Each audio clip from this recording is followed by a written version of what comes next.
order. Monday, March 3rd, please stand and join us in the Pledge of Allegiance. Pledge allegiance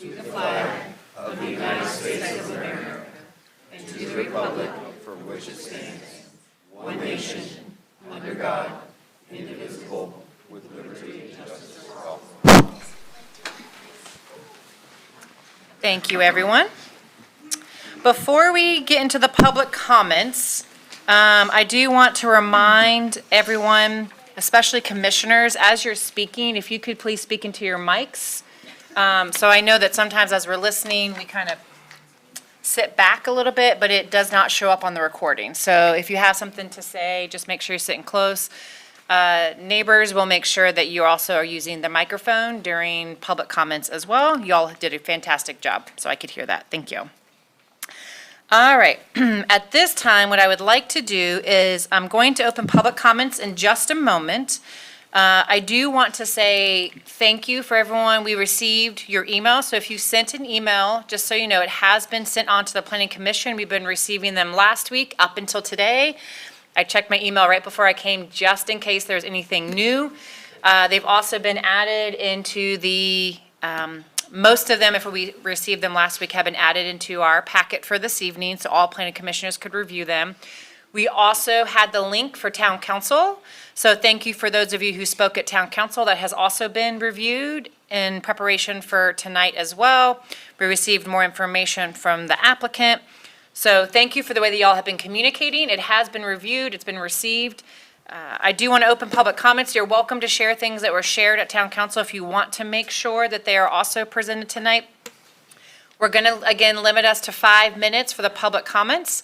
And just so you know, you can talk about anything. So if it's related to something on the agenda tonight, we would love to hear that. If you have anything else you want to share about what's happening in Christiansburg, we are also happy to hear that during public comments. So at this time, do we have anyone wishing to speak from the public? Please go to the microphone, state your name and address, please. Is it all right if I run my timer so I don't run out of time? Absolutely, and we also have your slides that were also sent to us. Well, you tell me when to start. Whenever you're ready. Okay.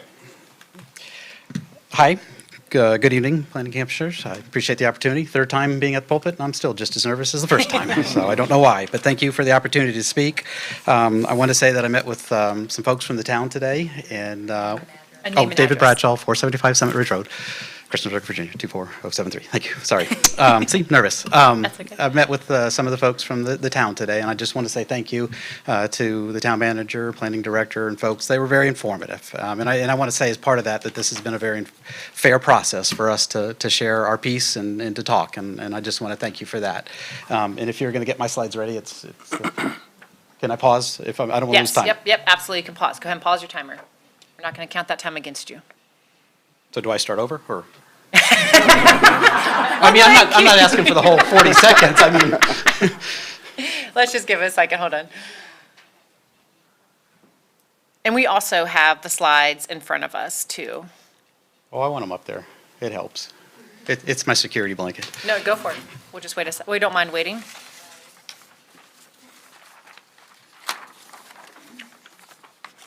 Well, if I wasn't nervous before, now I am.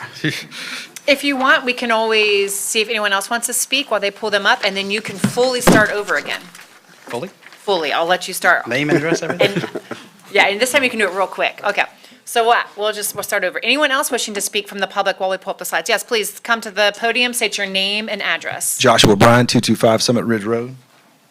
Thank you, commissioners, for your time and hearing us speak. I have a few quick questions and a couple statements. What will be the length of time we could expect to be burdened by the disturbances of construction if this were to happen? What is the estimated time our roads will be repaired after degradation from construction if this were to happen? I'm not originally from Christiansburg, but I've lived here over 10 years, and a lot of people and names get mentioned, small town stuff that doesn't involve me. So I decided to educate myself, and others here tonight who may not be familiar as well can learn too. Being a natural skeptic, and listening to differing perspectives in this room about quality of work from the developer, from, quote, great work to, quote, cracker box homes, I decided to look for myself. I'll provide two examples. Case record number 0494-0 22-3, and I have those two, if I'll pass those to you if you want to see them, displays a lack of engineering, defective design, and poor construction. In court proceedings, Mr. Woody's improperly designed and failed wall construction was referred to as, quote, just in simple terms, this is a disaster, per engineer Ronald Fink. The courts agreed. My second example shows a lack of care for concerns of neighbors near his lands and development sites, and even an example of retaliation against citizens of our town when openly criticized. Case number CL08003192-00, the ACLU of Virginia referred to Mr. Woody's $10 million lawsuit as strategic lawsuit against public participation, or SLAP suit. This is defined as someone with considerable resources who sues citizens that complain in public in order to silence them, per the ACLU of Virginia's legal director. This involved citizens publicly speaking out against an unsightly debris pile on one of Mr. Woody's construction sites. Thankfully, our courts in the First Amendment protected those individuals. Certainly, this is something to seriously consider. With this information, I can't be comfortable with this project. In the future, if neighbors have reasonable concerns and wish to speak out, we are at risk for retaliation. This puts strain on our civil liberties and First Amendment constitutional rights to speak out as citizens. I was also shocked last week in this room after the professionalism displayed during this process from Mr. Simonis to hear him minimize our unease and play offended, exaggerating our safety concerns. He seemed to imply that our community thinks adding cars equates to, quote, people speeding and mowing down kids, end quote. This is basic common sense. The more cars, the more likelihood of unsafe or distracted drivers. That was disappointing to me as a father, and not a good look for a professional who's asking for privileges and exceptions from commissioners and council members. Solutions provided like reduction of houses, which was said to not be profitable, I say that's not our problem. Lubna Drive was also mentioned before, and at the time I wasn't familiar, so I looked over some resources, and I think I'd like to second that suggestion. Mr. Woody seems very passionate and determined about this project, so he probably wouldn't mind the 120 plus extra cars per day on his peaceful, safe street of Lubna Drive. Thank you. Thank you.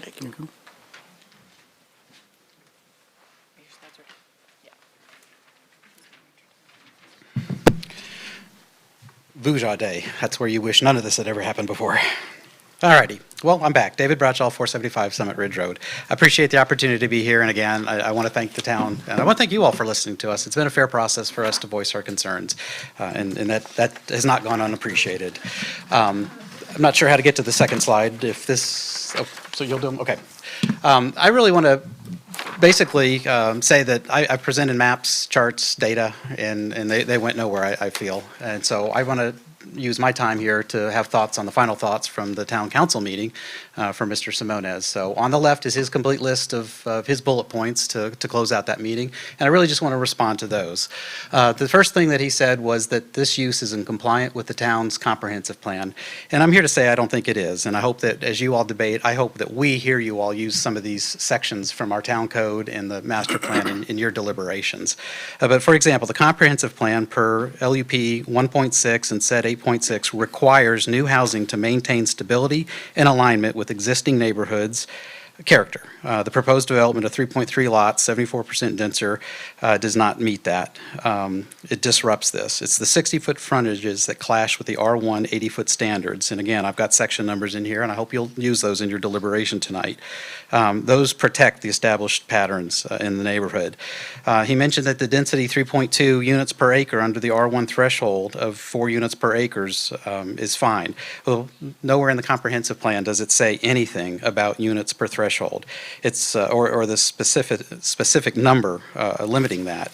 That's simply a math calculation by taking 10,000 square feet and 80-foot fronts, and that's what you can get in there. By the time you take out road frontages or road right-of-ways and other things that go into that setbacks, you really get down to about 2.9 homes, which is more in line with what we're asking for. The comprehensive plan focuses on goals like compatibility, which is the LUP 1.6A, the SED 8.6, stability, the CED 8.5, and environmental protection, ENV 1.1, without setting a density cap in units per acre.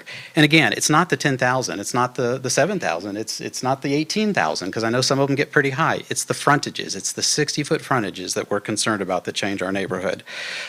He talked about housing is in short supply, and particularly single families. Well, national trends in housing shortages don't override R1 standards, Section 4292, or the comprehensive plan goals of LUP 1.6. Trends change.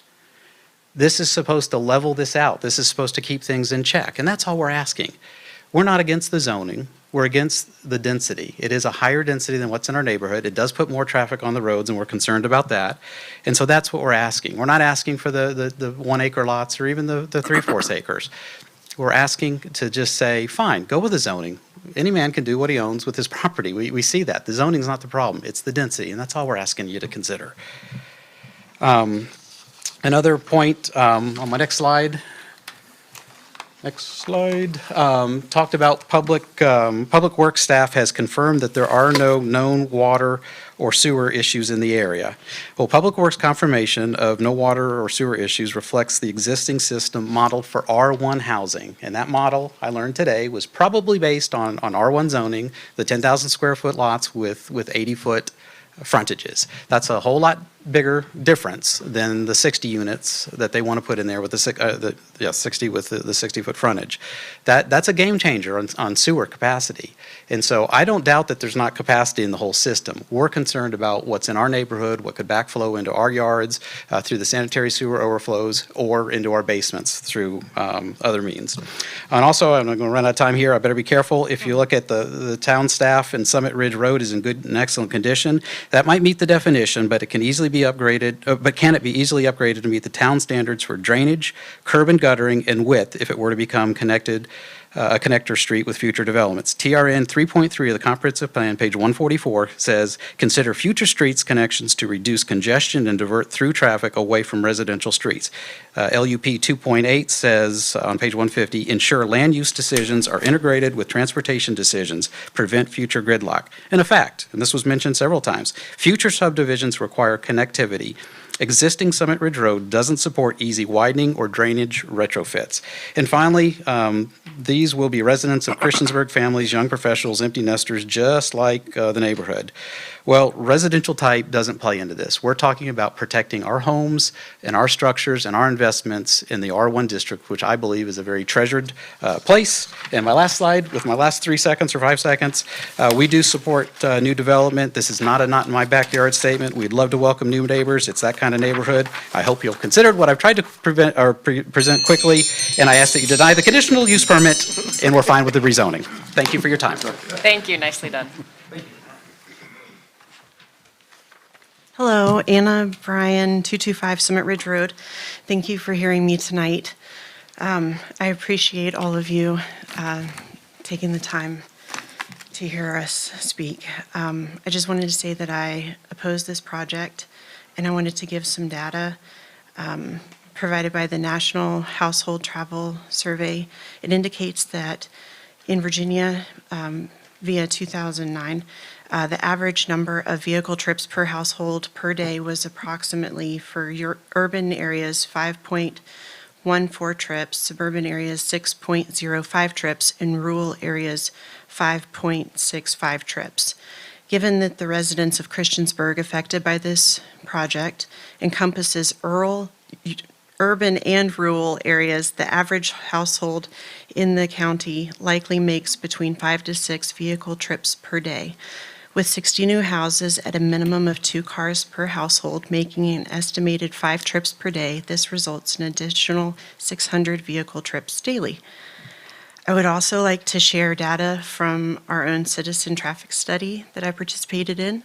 On Friday, February 20th, we matched the ITE peak hour timeframes from 7 to 9 a.m. Franklin had 760 vehicles. Summit Ridge had 89 vehicles. From 4 to 6 p.m., Franklin had 1,037 vehicles. Summit Ridge had 138 vehicles. On Monday, February 24th, from 7 to 9 a.m., Franklin had 812 vehicles, and Summit Ridge had 103 vehicles. From 4 to 6 p.m., Franklin had 1,132 vehicles, and Summit Ridge had 145 vehicles. Today, March 3rd, from 7 to 9, we had 788 vehicles on Franklin, and Summit Ridge had 102 vehicles. What this data shows already triggers the need for a formal traffic impact analysis at the developer's expense, and it needs to be conducted during the summer when Ridgewood Swim Club is in session. That's on Briarwood. They have 250 shares plus their families, guests, and they provide baptisms to local churches and swim lessons for non-members. This will provide a more accurate assessment of the traffic patterns and safety concerns. According to a 2022 speed summary performed by our Public Safety Department, there was an average of 381.6 vehicles with speeds ranging from 11 to 48 miles per hour on Summit Ridge Road per day, with an already aged roadway that currently needs updating. Traffic from the construction equipment making multiple trips per day will degrade our road rapidly and would further increase the danger to pedestrians, especially children. This would also affect town and county residents who have no other option but to use North Franklin Street passing Summit Ridge. This data shows that this project is not suited for our neighborhood. The impacts on traffic and public safety are too great. Does the town have the capacity to serve this volume and the future developments in this area with our current infrastructure for water, wastewater, and power? We need tests and studies provided, please. Can Steve provide proof why Lubna can't work as an ingress/egress?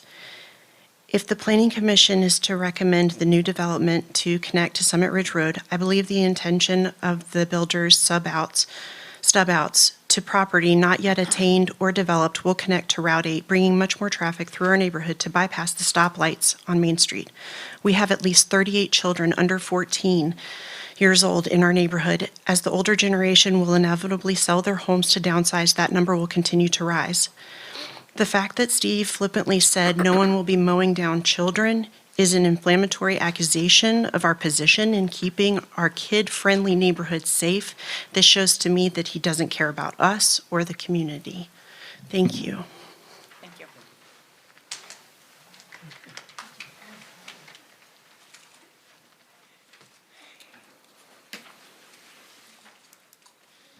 Good evening. I'm Barbara Stepp, and I live at 765 Holly Drive. The Town of Christiansburg Comprehensive Plan priority-based budget puts our health, safety, and welfare first in the land use plan number 2.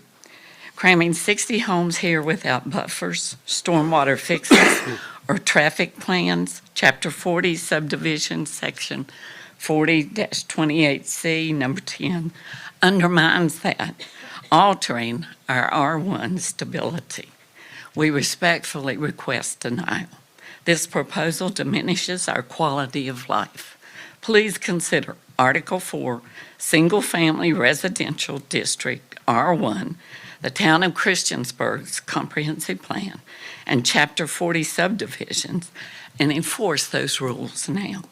Thank you for your time and consideration. Thank you.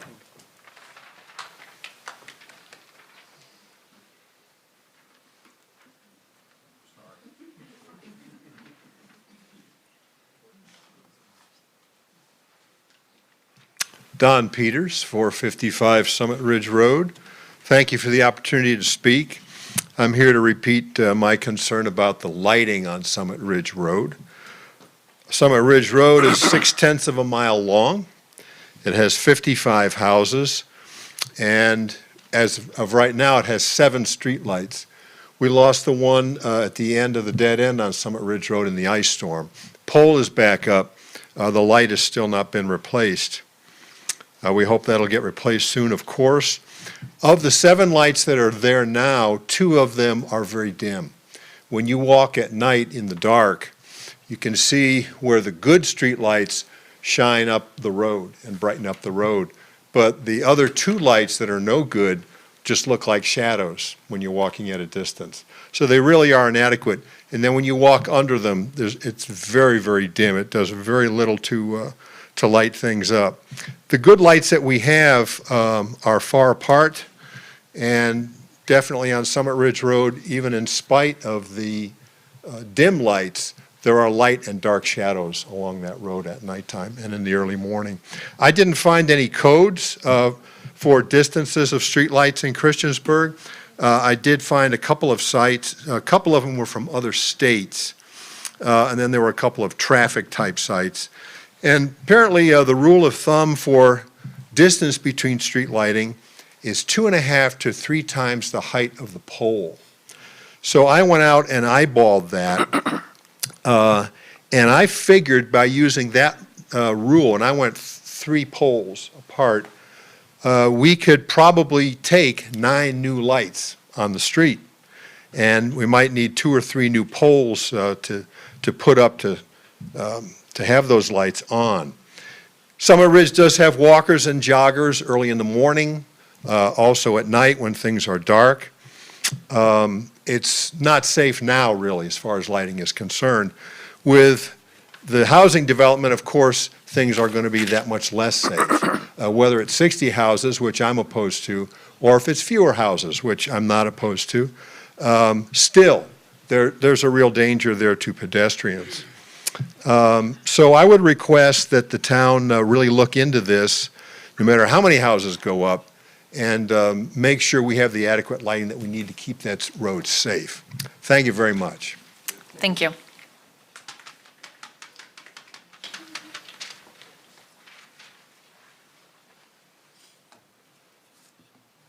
Hi, I'm Patty Hall at 435 Summit Ridge. Thank you for listening. December 31st, I officially retired as a registered nurse after 40 years of serving. Congratulations. Thank you. It was a welcome milestone. All healthcare professionals will tell you that safety is our first consideration of all of our work. Safety. Safety for human life, protection of human life. Tonight's vote is not a hard decision. My community agrees. We have obtained 257 signatures so far on a petition to oppose the 60-house development.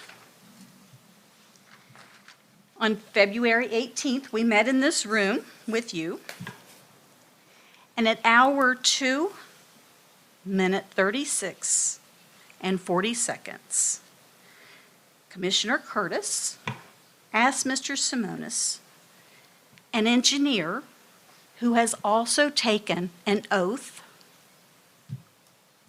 if there would be a way to decrease the number of houses, as proposed by all of my neighbors.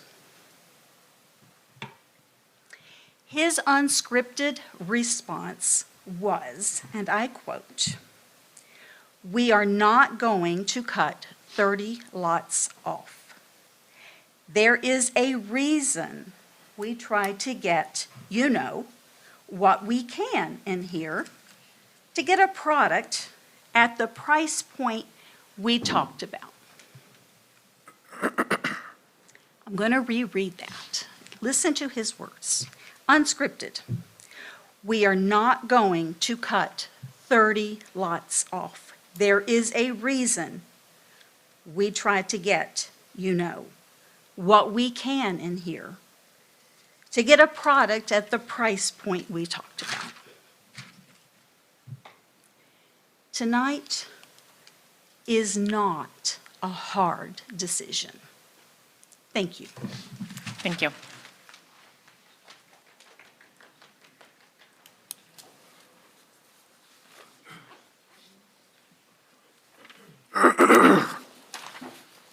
Hello, if you can hear my heart beating.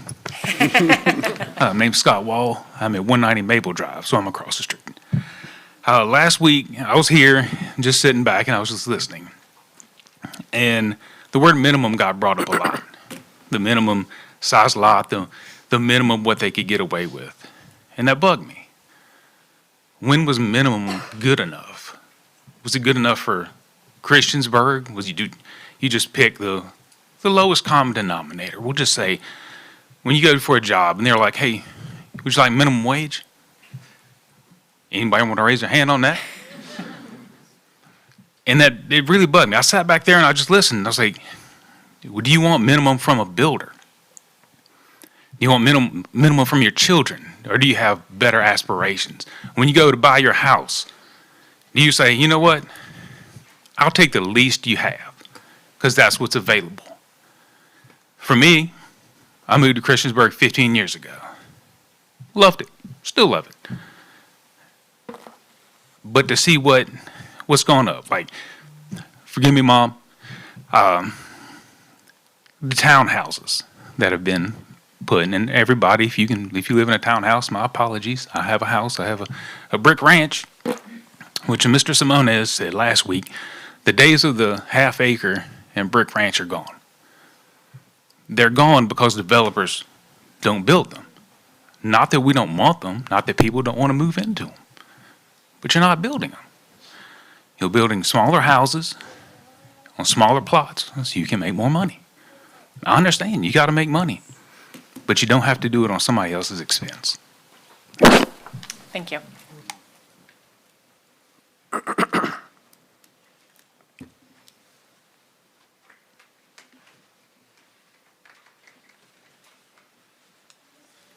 Good evening, Commissioners.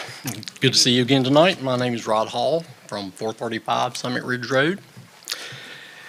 And I want to first talk about the comprehensive use plan that you all or your predecessors passed at some point in time with extreme amount of public input. And you said that you wanted to make the proposed lot an R1 lot. So I don't know how much there was discussion about that, but it didn't bother me. The entire agricultural part of Christiansburg is in the comprehensive use plan as R1. So we can accept the fact that this is going to be an R1 subdivision. We didn't expect, and the people who have bought houses in the lot since the comprehensive use plan has been passed didn't expect there to be all these exceptions. Exception 1, the International Fire Code recommends, they still recommend, even if it's not passed by the town, they recommend that you not have more than 30 houses beyond a dead-end point. The developer is asking you to put 75 houses past the dead-end point, not the 60. There's already 15. They're asking for another 60. Simple math, 30, 75, 2.5 times the number of houses that a generation of engineers has told us is the right number. 2.5 times.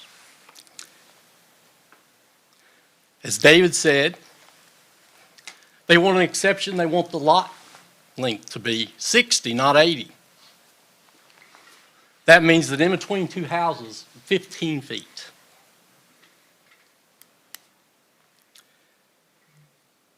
They want an exception on the size of the lot. And these are all rules, as I was talking to a friend. He said, well, what are the rules? Well, I said, the rules are in the code. And the rules are 80. The rules are 35, which we'll talk about in a second. The rules are 10,000 square feet. The developer wants you to change the rule from 10,000 down to 75. And the last thing I wanted to say is the developer wants you to take, the length of this room is 35 feet. That's what typically is allowed in R1. If you can just stay near the microphone so that way you're on Okay, the I'm recording. sorry. Because town council does watch, so they're going to want to Okay. hear what you're saying. So 35 feet is the width of the council room. This is what is supposed to be in an R1 from the front of the house to the sidewalk. Can you now show the 20 feet distance?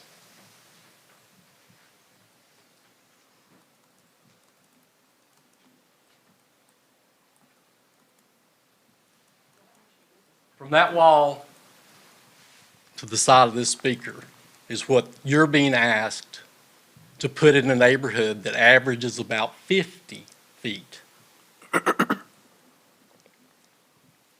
Is that what the comprehensive use plan says? That we're supposed to change the neighborhood? I think not. I ask you to vote in favor of rezoning and against the comprehensive use plan. Thank you very much. Thank you.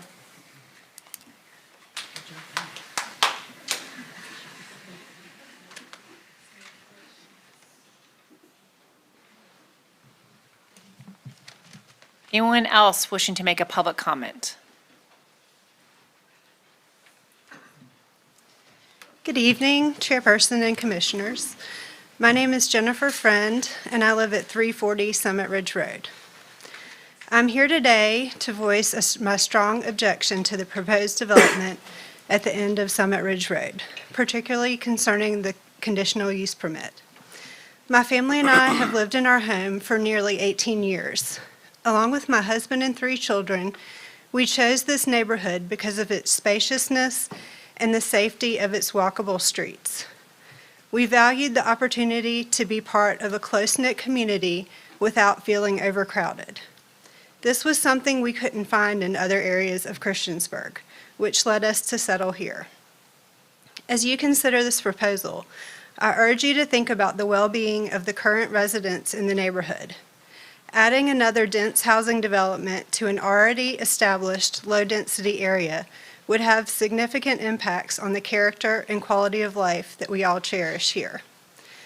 While we understand that higher density may offer increased profit for the developer, I ask that you require a lower density of houses to preserve the nature of this community and ensure that future developments respect the existing neighborhood's layout.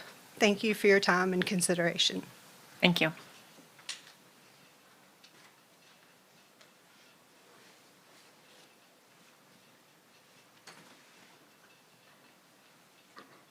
Hi, my name is Amanda Kundle. I live at 190 Summit Ridge Road.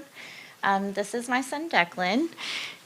Hi, Declan. We're really lucky to have lived in our neighborhood for 5 years now, and we really love it there. It's most of our neighbors we know. We've become really friendly with ours from across the road, and we go to the park often. I'm not opposed to new neighbors. I love making new friends, and so does Declan. So we really welcome new neighbors. I think the density of it is definitely something I oppose. Fewer houses would probably be more welcomed, at least for us. I know that it's probably not something that really affects you all, or really has a great impact for you all, or even Steve, but it's our home, and we've lived there, some of us 18 years, and that means a lot. And I don't oppose any development happening. Christiansburg is beautiful. I'm so glad I've moved here. I never want to go anywhere else. But I think as far as our neighborhood and our safety is concerned, there can definitely be some improvements or some other suggestions. But thank you all so much for your time. I really appreciate it. Can you say thank you? Good job. Thank you. Thank you. Let's go sit down. Oh, you're going to stand up at the podium? You got some things to say? Hello. My name is Josh Harris. I live at 240 Haymaker. I actually grew up on 208 Allegheny Street. And I'd like for you to consider the other neighborhoods that are impacted. Allegheny is already a cut-through street for most people going to Roanoke Road, and the two density of the other neighborhoods would really affect my neighborhood, or the neighborhood I grew up in. Thank you. Thank you.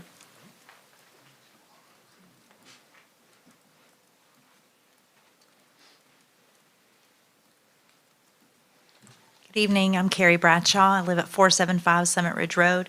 We're so appreciative of the patience that you've had with our opportunities to speak, and I know it's a big sacrifice of your time and just to serve in this capacity, and so we're thankful for that.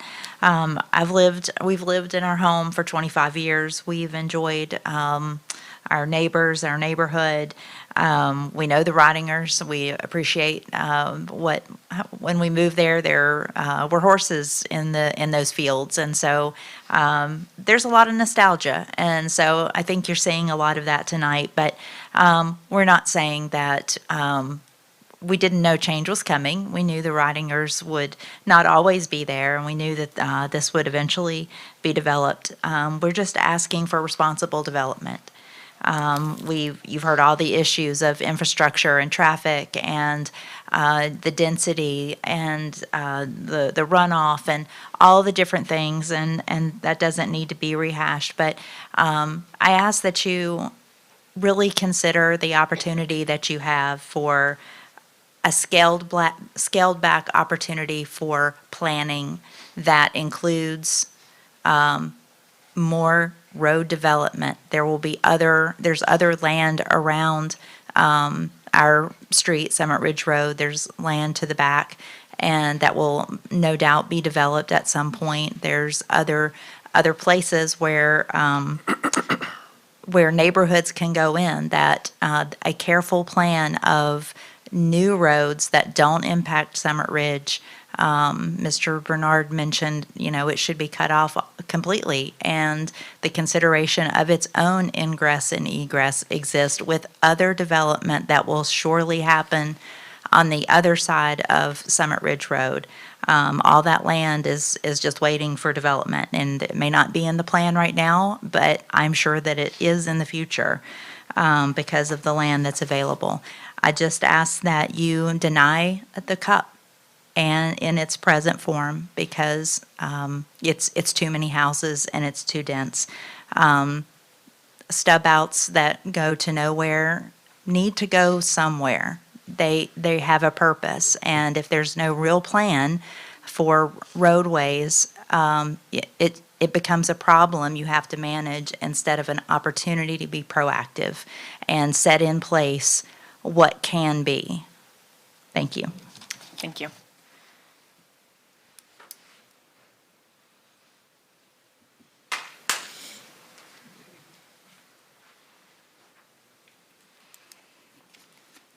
Good evening. Steve Simonis, Balzer and Associates, 80 College Street.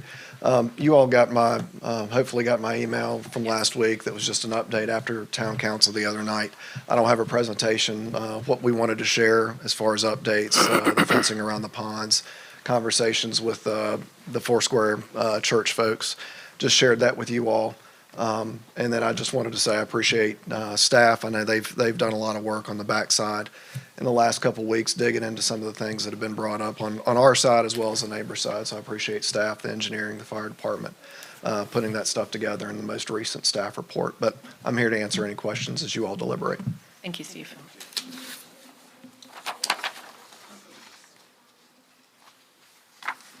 Any other public comments? And just to clarify, this will be the last opportunity for our neighbors to speak. We might have questions for the applicant, who's Steve representing, but at this point, when I close public comments, you have to sit and listen, which is sometimes hard, but anything else? Okay, at this time, public comments are closed. What we have next, though, is approval of our minutes. Commissioners, any edits or comments to the minutes from last meeting? A motion to approve. Do I have a second? Second. All those in favor say aye. Aye. Anyone opposed? Any abstain? Nope. All right, thank you. Minutes are approved. All right.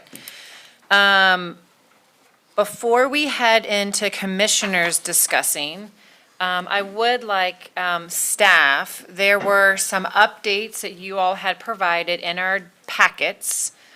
In my packets on page 31, it's updates for commission. If we could just speak those out for everyone and pull them up maybe on the screen and then speak them into the recording so that way our neighbors can also hear, I would appreciate that.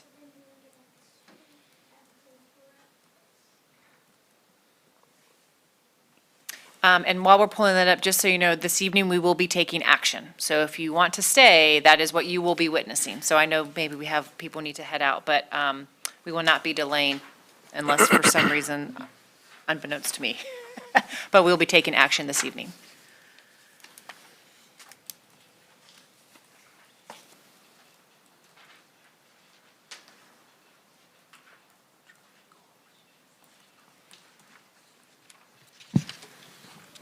Good evening, Commissioners.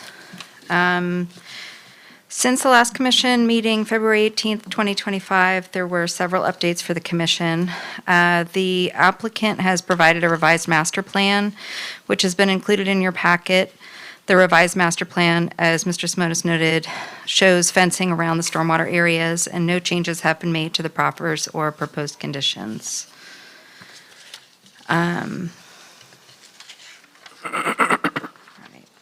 So the updates for the commission, regarding the fire code, the town fire official has confirmed that information shared by the applicant at the February 18th, 2025 Planning Commission meeting is accurate. The Virginia statewide fire prevention code is for maintenance and operations regulation only and does not apply to new construction. Regarding traffic calming, the town adopted a traffic calming ordinance in 2012. The text of Town Code Section 3420-23 and Town of Christiansburg Traffic Calming Program document has been provided in your packet. There is a list of required criteria for consideration of physical traffic calming measures such as speed humps included in the program document. This neighborhood does not qualify for traffic calming, looking at that list of criteria. An administrative review of the request did not support installation of a three-way stop in this neighborhood. Crosswalks were also not recommended since there is no destination such as sidewalks to safely direct pedestrians to. And the neighborhood currently has children at play signs.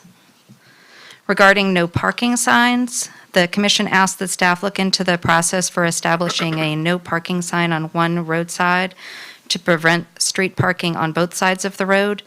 A request for this sign would be reviewed by police, public works, and the engineering department, and a recommendation would need to go through the street committee for review.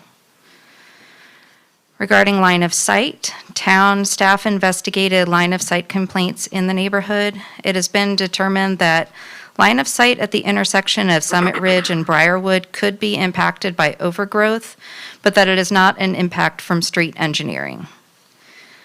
Regarding traffic impact analysis, or TIA thresholds, the commission asked staff to see if the town's thresholds for requiring a TIA could be revised. A change of this nature would be allowable. If that is the pleasure of the commission, staff can approach the Planning Commission with a recommendation at a future meeting. Regarding existing drainage concerns, the various drainage concerns voiced to the Planning Commission regarding this neighborhood have been brought to the attention of the engineering department. Any substantial work to address drainage concerns would require a capital project which would compete for funding with other needs within the town. At this time, there is no capital drainage project planned in this area. The Town and Country Park. The commission asked staff to look into both fencing and parking at the existing Town and Country Park. A response on these two matters from Parks and Recreation Director Brad Epperly has been included in your packet. Regarding streetlights, which we heard about just a minute ago, town engineering staff looked at existing streetlight spacing in the Summit Ridge Briarwood area. A sketch is included in the packet. The current street lighting is consistent with other neighborhoods in town. And to note I did want to note, and this is for any street, most any street light in town. If residents observe streetlights being dim, out, or otherwise in disrepair, they can report it to AEP on their website. They would need the pole number and/or the nearest address.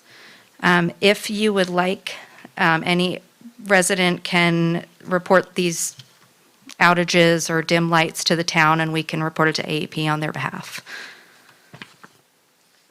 And I believe that was everything that was in the packet. And if you have any questions from staff, we're available.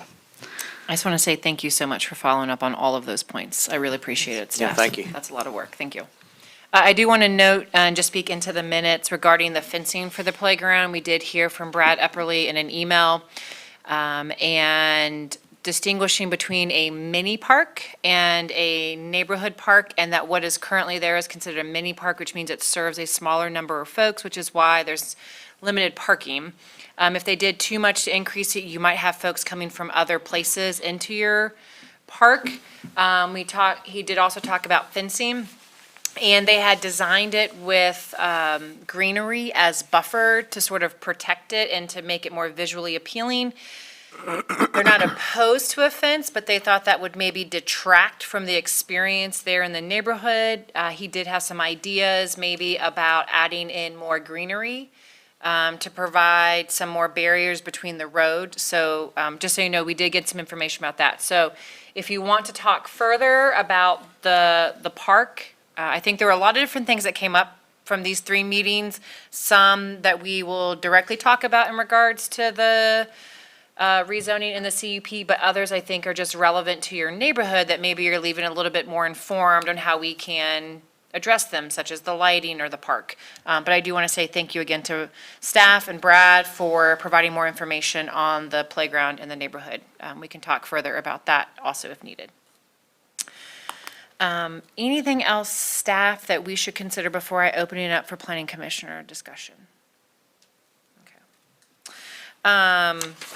At this time, I want to open it up for discussion. I believe commissioners, as you all know, we've all done a lot of our own research in between meetings, and thank you all for bringing things to our attention and increase our curiosity. So commissioners, I think some of y'all want to share some things that you found or want to discuss, or maybe questions you have. I'll start with pursuant to Virginia Code Section 2.2-3112, Section B1, and 2.2-3115, Section H. I am declaring that I am a member of one of 3 or more businesses that may be affected by the agenda items as an owner of an electrical and electronic security contractor. I am able to participate in the discussion and voting on this matter fairly, objectively, and in the public interest. It came up during I did watch the council meeting last night, and just as a side note, I wanted to thank the residents for everything they've brought to our attention. You guys are clearly done a lot of research, and I've learned a lot as well, so thank you for that. It came up in the Christiansburg Town Code, Section 26-128, Fire Prevention Code and its appendices. The town shall enforce the Virginia Statewide Fire Prevention Code and its appendices promulgated by the Board of Housing and Community Development. That was one I wasn't familiar with, so I did a little bit of research on my own last week. I spoke with a Jeff Brown, who is the Deputy Director of Building and Fire Regulation at the Department of Housing and Community Development, and what he said was that the key words in the town code there are enforce and promulgate. Basically, what that boils down to is that the town is not adopting, with the word enforce, the town is not adopting the statewide fire prevention code and its appendices. They are enforcing the fire prevention code and its appendices as promulgated or as adopted by the Board of Housing and Community Development. So since the Board of Housing and Community Development does not adopt the appendices, the appendix in this case does not apply. And there's not then, the word enforce does not mean the town is adopting that. So just a little distinction there that may come up on some future ones as well, so. Thank you. I have a couple of questions for Steve, but I don't know if somebody else wanted to go first or not. Any comments for any other? Go ahead, Tim. Steve, if you don't mind, can we get the slide where you showed the 5 connecting points? If you give me a second, Mr. Barr. Sure. Actually, got it on the flash drive here, just didn't.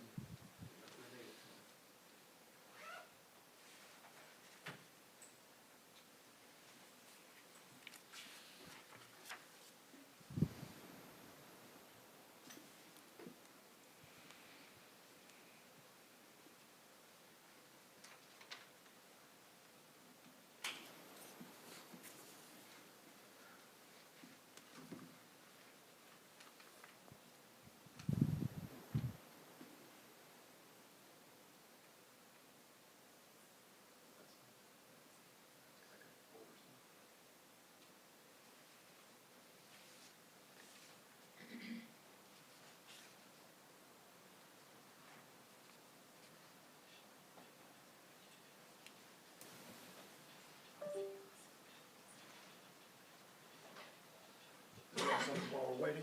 Yes, I'm still a little bit confused on the connection points. Okay. Does that mean that there will be a walkway through or a road through from the new subdivision to Summit Ridge? I'm not sure what the connection point means. So the connection point, yeah, either, that one should be fine, Devin. Yeah, thank you. I think we've got this in here. There was one that shows it coming from the new to the subdivision, to a road that dead ends there, a circular cul-de-sac. That's what I'm trying to find.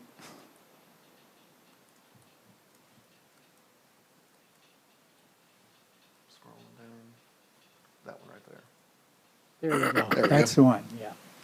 So if you take that one that comes from the new subdivision to Summit Ridge, that's actually a cul-de-sac, so. No, what- sir, that would be a direct connection. Yeah, the red dots are just showing the locations based on that example in the slide before that VDOT showed. I was just showing it in the same context that VDOT shows in their subdivision street exception or street acceptance regulations. So, yeah, that's not a cul-de-sac. That would be the direct connection to Summit Ridge.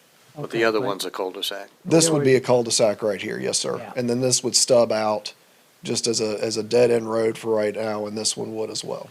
But there are actual roads that are going to come from the new subdivision to the present one? Yes, this road would connect right there. So that road, Summit Ridge would come in, and then that road would connect right here at the end where it dead ends. So our new road would extend Summit Ridge. This road would be built, and this little stub road would be built to the property line, and this road would be built to the property line. So when you say be built to the property line, that it would go to the road itself or to the Summit Ridge property? Well, this would come all the way and tie into Summit Ridge. This road right here is the future stub road that would tie into any future development that could happen down here. Oh, okay, I see. This stub road would tie into anything in the future that Foursquare might want to do if they ever redevelop. So what about those other two? What do they do? These two? Yes. That's the existing condition, that's the existing connection of Summit Ridge and Franklin.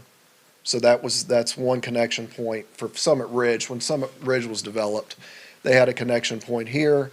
They had a connection point right here to the neighborhood down to the south, so you've got that cross access.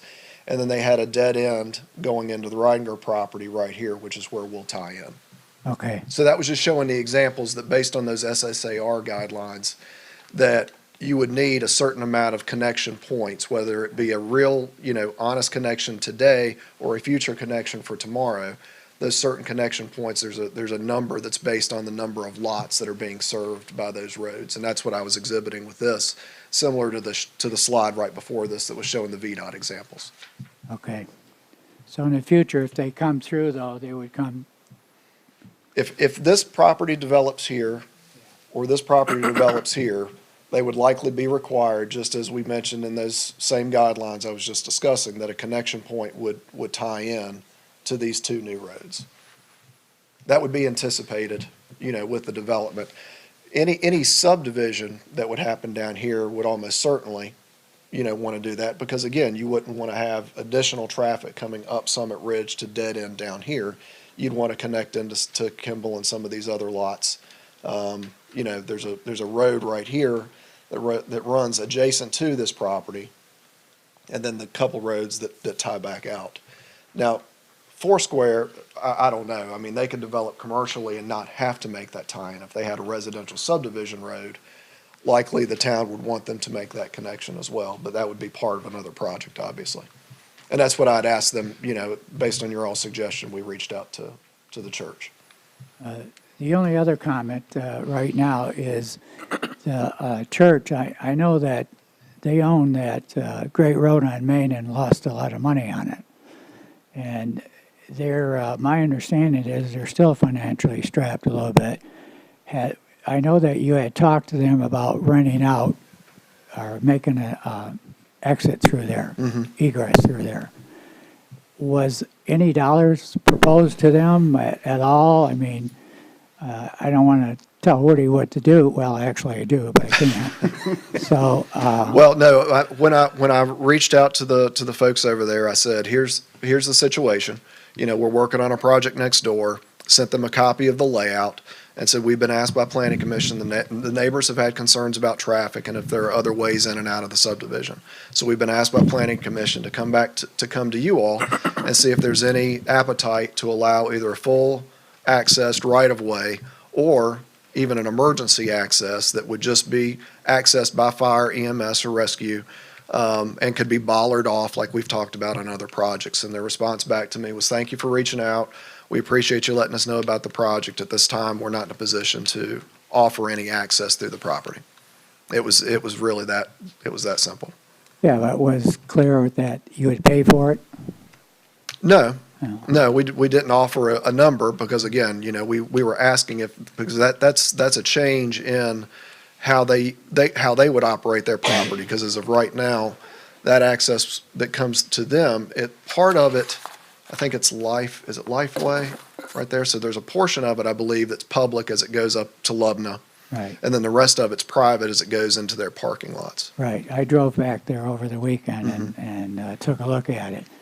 I guess my feeling is if they heard dollars, it might get their attention. So that's what I was hoping would happen, is that somebody would come up or Woody would come up and say that he'd offer X number of dollars.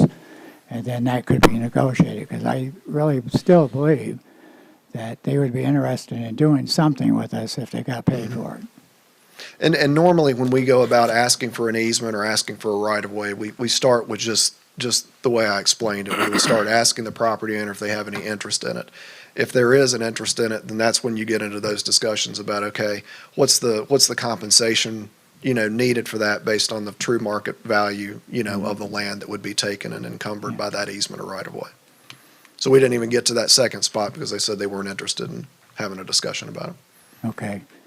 Well, I know a vote's coming up, and I guess I've heard from a number of people tonight, and I kind of agree with them. I'd vote for a change in the zoning, but not vote for the second part of it. Thank you. Commissioners, other questions or comments?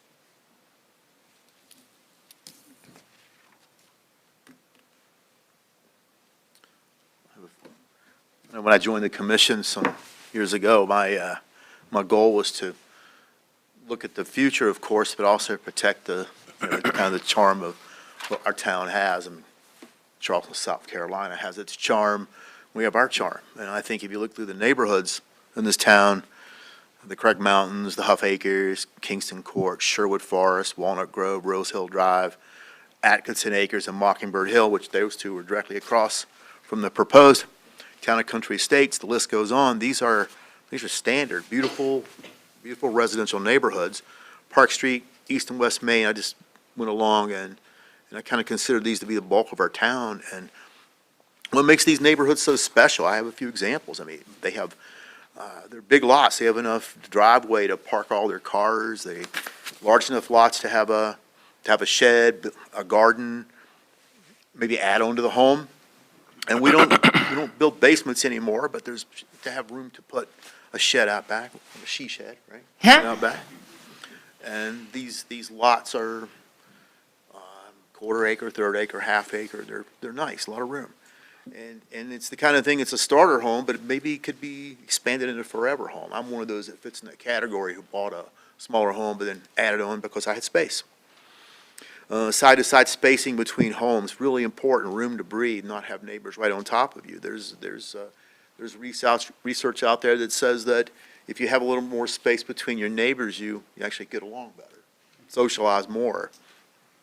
So I vote we deny this, the CUP in its current form, but go with the rezone. I think the Summit Road extension is a great neighborhood, a great potential to add to that charm that we have. I think I'm one of the lucky ones who, lives in one of these old neighborhoods. My kids helped me build the backyard fence. They helped me build back porch. They helped me plant trees, and they became innovative, creative, learned about the science of gardening, and they became great at home improvement. Both of them are Virginia Tech engineers. And I think a lot of it has to do with the neighborhood they grew up in. And I think Christiansburg would be well-suited to continue that because we're a town of working people. That's kind of what we're known for. A lot of engineers, a lot of manufacturing people, entrepreneurs. So, with Tom, I think we should look at this in a different form so we can go forward with this neighborhood with fewer homes. Thank you. Thank you. I have something else I forgot. The problem, I don't see, it was mentioned a number of times about the speed and doing stop signs or speed bumps or whatever. I actually see the problem in reverse of that. I don't see the problem being of people going too fast down there. I see the problem of a backup. With all the added traffic you're going to have from the new subdivision, it's hard enough to pull out of there and see Franklin Road clearly, especially to the right, because it's almost a blind spot. So I see a problem with traffic slowing up. I don't think you're going to have to slow traffic. I think it's going to be too slow as it is. You've got, just by the calculations we talked about before, over 600 vehicles coming through there. And that's going to slow everybody up. I don't care how many exits there are out of Sherwood. There's only really one. But without another egress, it's just going to be a problem. And the other thing is I don't agree with the fire department, respectfully don't agree with our current chief if he said that applies only to maintenance. That part of it's true, it only applies to maintenance, but you still have to have a road for the maintenance. And if you're going to have a road for the maintenance, then why don't you have it at the beginning to help protect everything? Other commissioners?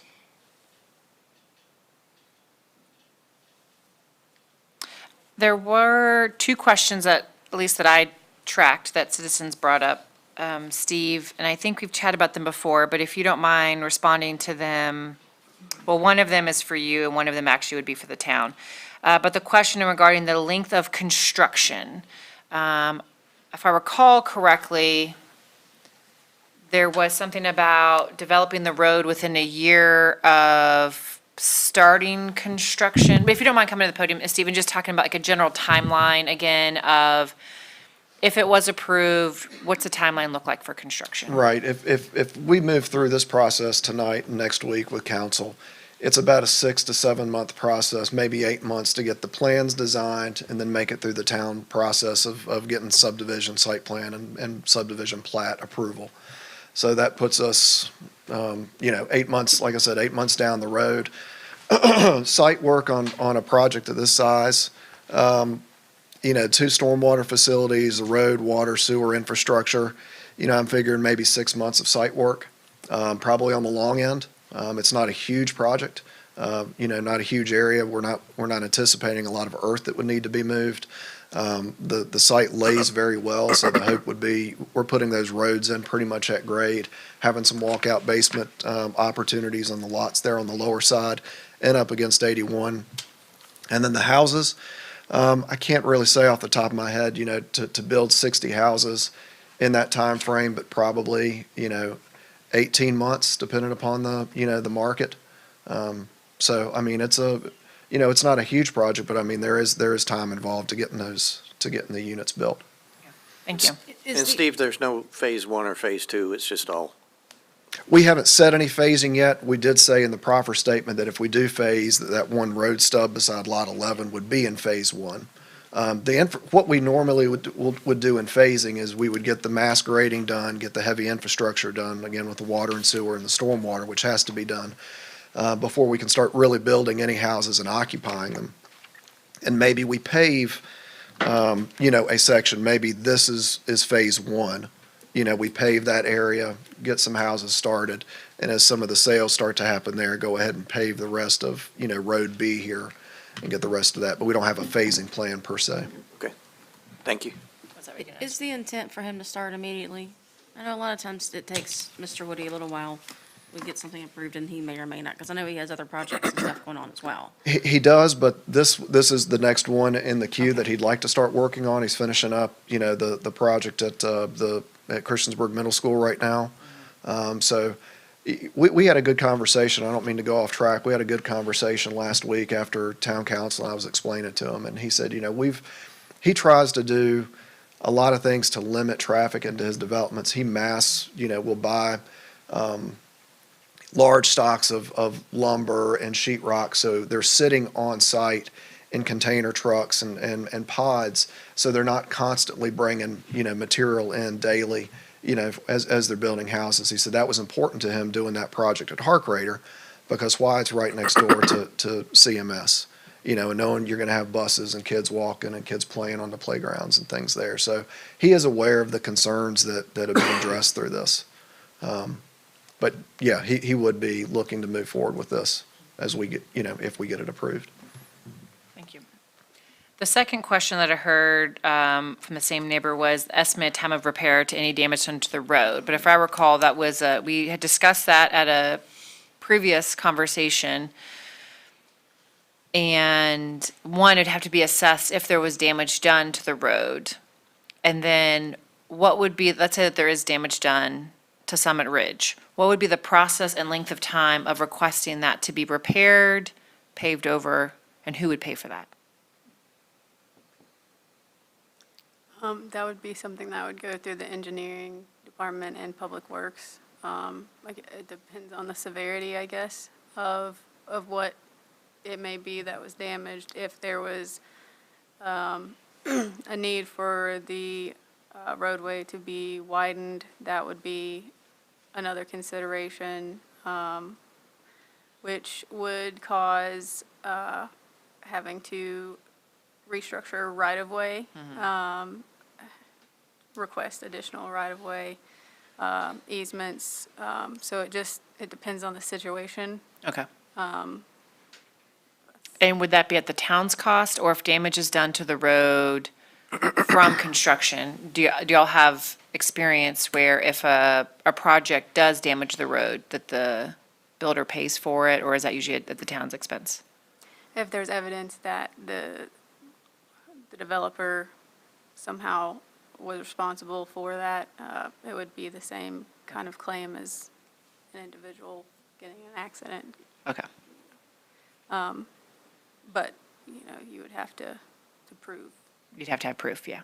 Steve, did you want to respond? Yeah, I think it would be helpful. So, normally in a situation like this, and what we could look at from a construction perspective is where you're going to have the damage to the road. I mean, unless there's a really strange circumstance that would happen, there was a, a fuel spill or anything like that, that's where you're going to see right there at that intersection where you're going from the existing pavement into the construction. Now, what we've done in the past is we've actually, gotten permission, from the locality to go ahead and pave a section here. So you're actually running on an apron before you get to the new road or get to the existing road. But anything that's torn up in this area that would be a result of the traffic coming in from construction would be the developer's responsibility to fix. I mean, that is clearly, as Retta was saying, clearly demonstrated from the condition of the pavement pre and post. So that would be on the responsibility of them. If there was anything else that could be shown, again, as Retta mentioned, that was a result of the contractor, the town also holds bonds I would assume they could pull for, damage to the existing road as well. Those are bonds that have to be put up by the developer for the public infrastructure, the road work, things like that. So if the work is not performed as it should be, the town can pull those bonds and perform the work itself or force that work to be done. Thank you. Is that what you're gonna? Okay. And I recall from a previous meeting that there are currently no plans right now for Summit Ridge on any kind of paving. We had looked at that. I think y'all looked at that for us. That's another correct. time. Yeah. Did you want to share anything, Hill? Nope. Before I get into the details, commissioners, any other questions or comments you want to share?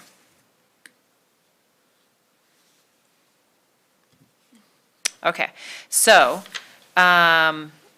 we are going to do, there will be two separate votes. I want to confirm with staff, the rezoning, there are no proffers or conditions with the rezoning. All the proffers and the conditions that currently exist are with the CUP. Is that correct? I reviewed the packet, but let me know if I missed a condition or proffer with just going to agriculture, to residential.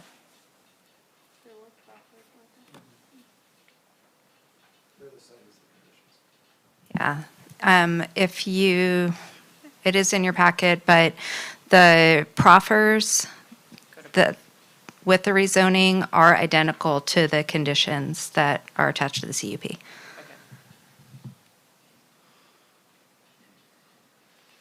And is that what I'm looking at on page 33, the proposed conditions?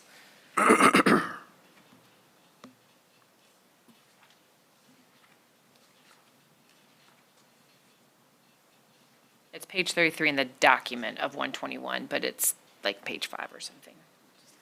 I know there's proffers elsewhere, but if they're the same, I just want to make sure. Yeah, I think that's.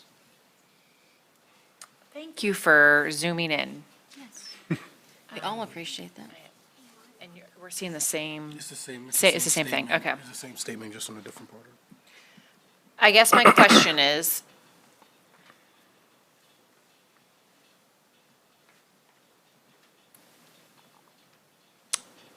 is there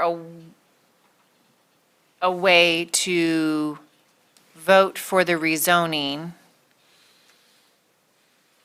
without the proffers or conditions? Like if commissioners want to say that, yes, they support it going from agriculture to residential, tonight, that vote, if yes, would include all the proffers that are attached here, which is that agriculture zoned residential would then be developed in general conformance with the master plan submitted.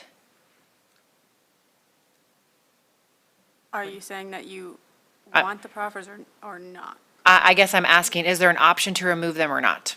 You can, yes. Okay, so there can be an option to recommend rezoning agriculture to residential with the proffers, or there can be a recommendation that says agriculture to residential R1, no proffers, just stating standard residential 1. Okay. Yeah. Commissioners, do we all understand that That's component? my understanding as Thanks well. for clearing that up. Okay. Yeah, and I kind of see 4 as going with the rezoning, or either one, and then 1, 2, and 3 kind of don't apply if they kind of only apply to the CUP.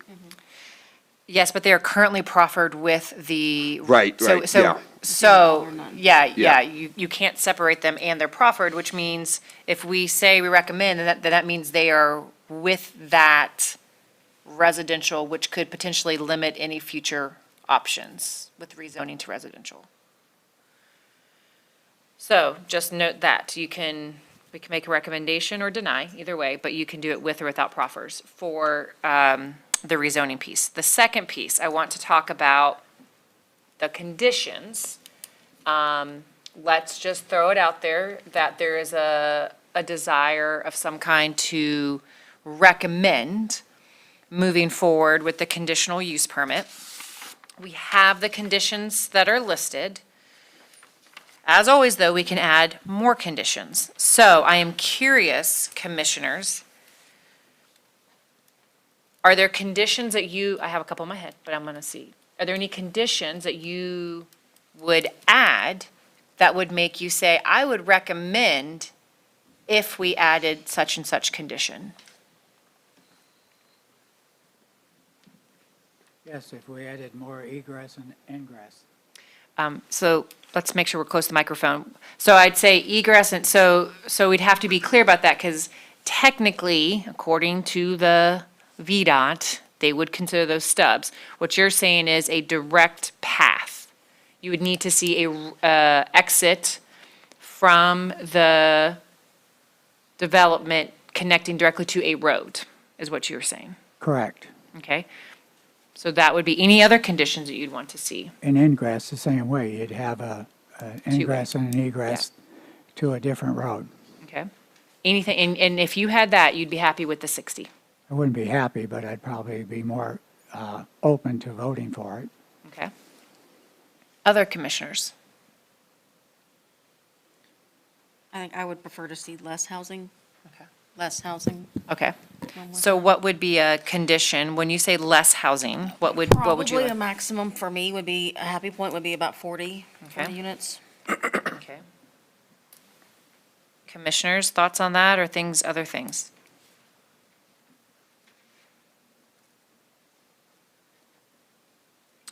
Direct path, 40 houses. Okay, I'll throw out some, and then you can respond to them. So one option would be similar to what Jennifer said. So a condition would be to max it at 40 units. You could max it at 30 units, could be the condition. Now, what town council does is up to them. Then what the builder decides to do with that information is also up to them. But you could max it total number of homes back there. We could discuss, as Steve pointed out, there's the potential for the agricultural land below to eventually be developed. A possible condition would to say, maybe we leave it at the 60 homes, but only 30 can be built until there is the, like a master plan of that other agriculture piece of land to be developed where then the stub out would connect. So only 30 homes, but there's the potential for the rest if there's a connector exit road. Two different ideas. I don't know. What do folks think? Just trying to throw out options. If folks are saying no go no matter what, but I want to at least have a brainstorm I about think that's interesting. what would be conditions that would be yes for you, if it's even a possibility. The setback illustration they did was very powerful. I think that we should make it bigger. I think they said 35 feet is the standard. I don't know where we compromise or whether we stick with the 35. So there's the 80 from the road, and right now the plan development says 60. Am I getting my numbers right? 80 is the span in front of the house, right? Road front, yeah. Do we know who owns that property next door? The lower property? The lower property? Mr. Woody's son. Okay. And as of now, there's no plans to develop it? There is not. I spoke to that family earlier. There is not plans to develop it at this point. And has anyone talked to him about putting a potential road through that property?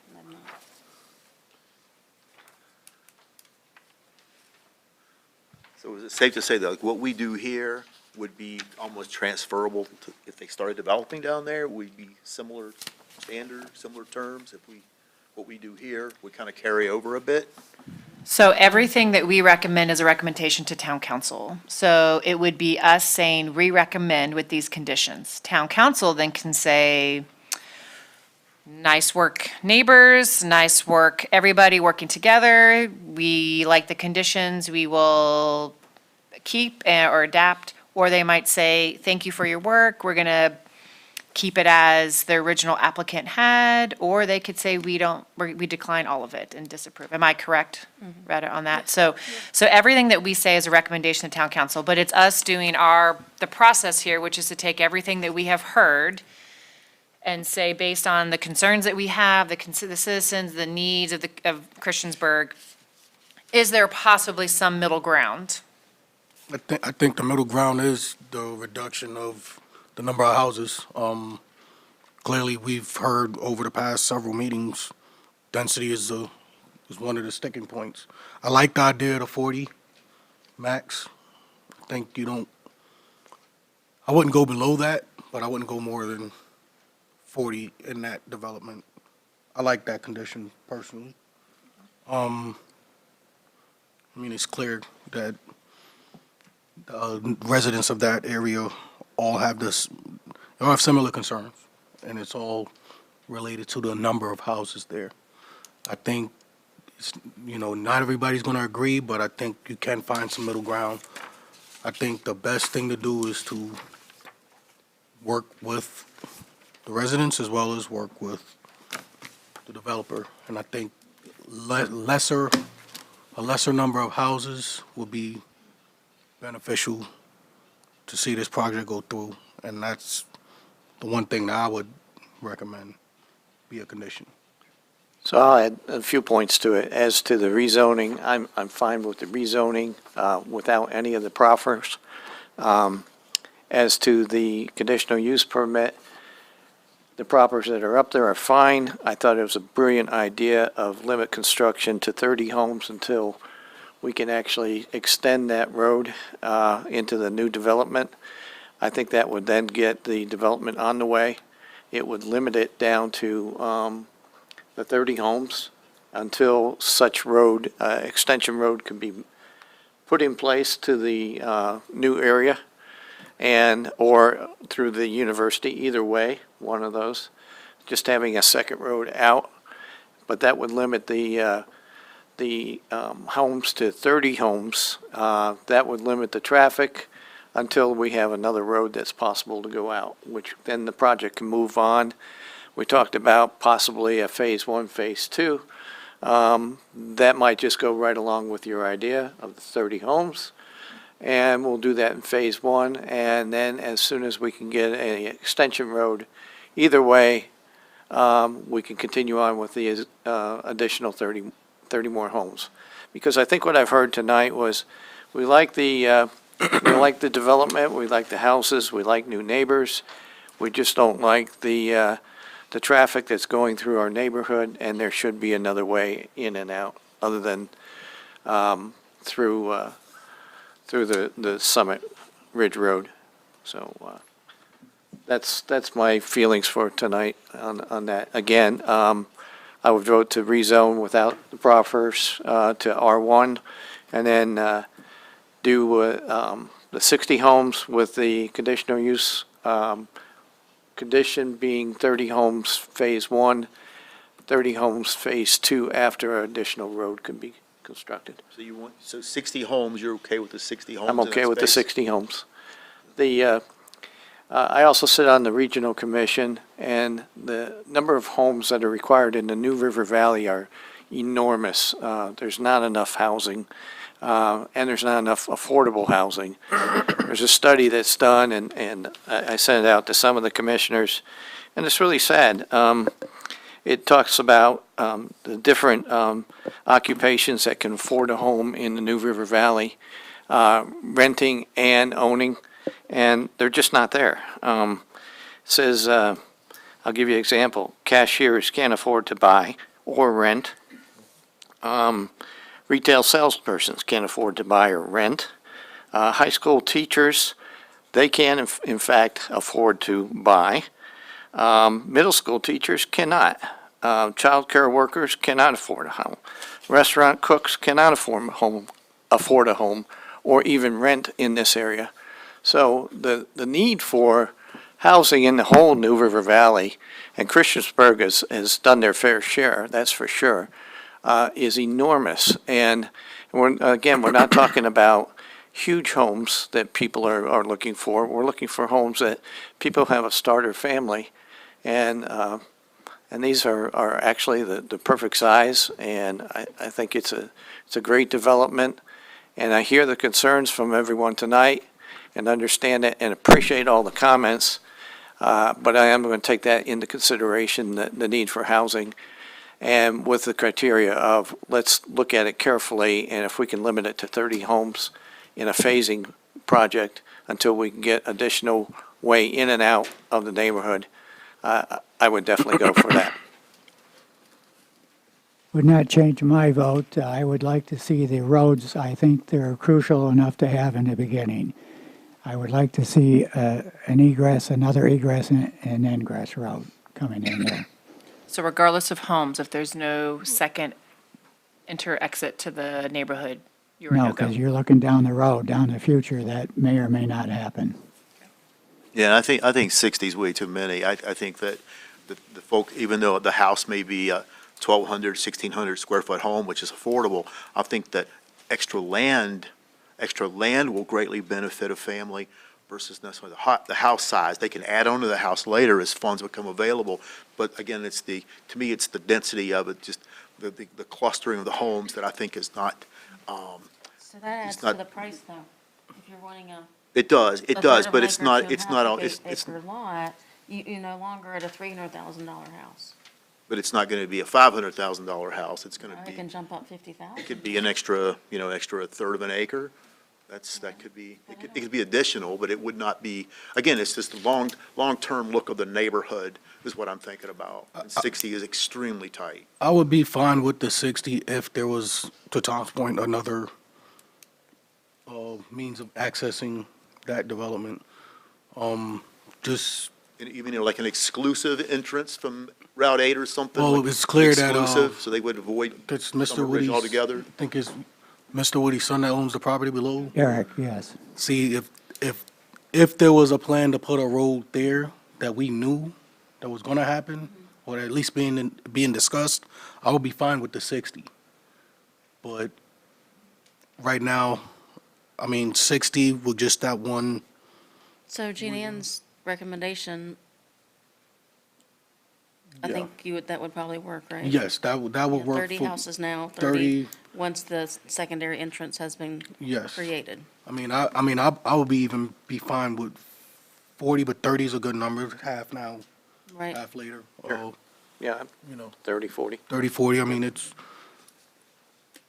And I just want to own that is not my idea, that was a group effort, so I want to give credit and shared credit. But I did want to make sure it was presented as an idea. No, I think it's a great idea. Yeah. I am in favor of the change in it without the conditions to R1, but yeah, the rezoning is, R1 without any proffers? Yeah, the rezoning is. I am think I we am as all- well. yeah. I think we're all in Steve, agreement with that one. Have you done the calcs on how many houses go in there by right on an R1? I have. Okay. Are you at liberty to share? Okay, fair enough. Let me do this. Someone who is interested with some form of conditions, let me get some conditions up here. If we could get a new document. That sounds like there are some commissioners who are open to a recommendation vote if there are certain conditions that are added. We've discussed a couple. So I want to hear a commissioner or two put into this document, what would be the conditions that you would add for a recommended vote? Madam Chair, could we take the action on A and B separately? Absolutely. Yes. And actually go ahead and take action on the rezoning before we put up any other conditionals on the CUP. You want to, yep, we can do that. So you want, I'll make a motion then to go ahead and approve the rezoning from agricultural to R1 with the removal of any conditions. I'll second. Any discussion? All right, all those in favor of agriculture to rezoning with 0 proffers, all say aye. Aye. Aye. Any opposed? Okay, thank you. Okay, I don't think it changes over time. thank you. Well, look at that, we took an action, okay. Hey, you gotta take the wins where you can. All right, so just what that means, our recommendation to town council is that we support that agriculture space being used as R1. That's all that means. There it is now, our recommendation is that standard R1 by right usage is our recommendation for agriculture land. All right, let me hear Commissioner, additional conditions you would add, who are in, yeah. As far as I'm concerned, you have to have another ingress egress. That's, All right, so let's put that condition up there. So a secondary A permanent. secondary permanent, Direct path, you called it? Is that the direct path? yeah.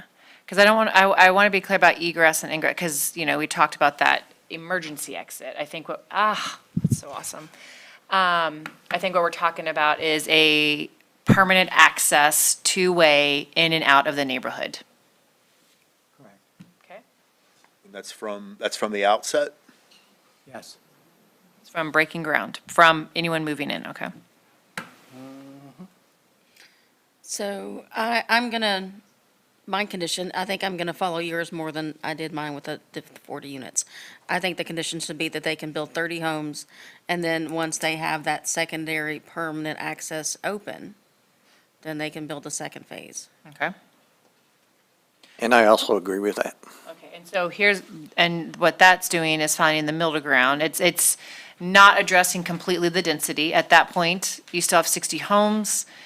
It is different than the neighboring neighborhood, but it is giving, it is not creating a backlog. So you're allowing 30 neighbors to pass through Summit Ridge, and then a permanent secondary entrance and exit is created. You're allowing the other 30, so the housing would look different. So just to be clear, you're supporting the density. Okay. Any other conditions folks would add? I do have one question, and it's to you, Steve. Would he be entertaining something to that extent, to the extent of a two-phase project? 30 homes going in at one time, and then continue to develop with either the university or the adjoining property owner to get a secondary access in and out? Yeah, I mean, we've done this on other projects, you know, where we've had, you know, it's normally much bigger than 60 lots, you know, but then we phase it and we have Right. certain road connections or certain playgrounds or other things that have to come into play prior to the issuance of a certificate of occupancy for the 31st unit or the 100th unit, whatever it is. Sure, sure. Mr. Woody and I haven't discussed that specifically on this. Right. But as I said, you know, the way this lines out, we could phase it. And you know, I'm just sitting here trying to think through some of the pitfalls, some of the gotchas, you know, 6 months down the road. You know, if we don't get if there isn't another access out, then we're stuck with, 30 lots that can't be built upon. So again, it puts things similar to what I mentioned, you know, with the church, was that, you know, we're putting our hands, you know, we're putting the project in the hands of somebody else.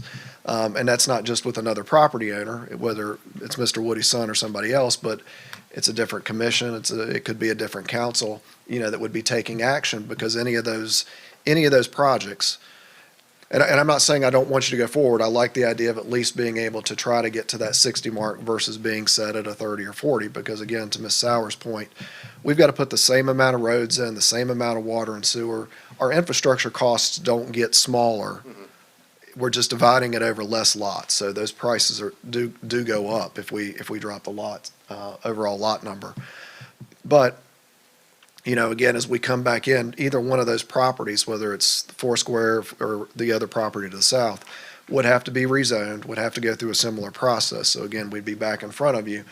So it would be, I don't want to say it would be incumbent upon the planning commission or council to remember that, but if we're being looked at on how we could connect into the future, I would hope that would be looked at favorably if we come in with a project in the future to make that connection. Because again, like we've said, a second connection is not going to just benefit these lots. It's going to benefit from Kimball, or I'm sorry, not Kimball, but the little connection there where Summit Ridge cuts into that subdivision down below, and everybody upstream of that.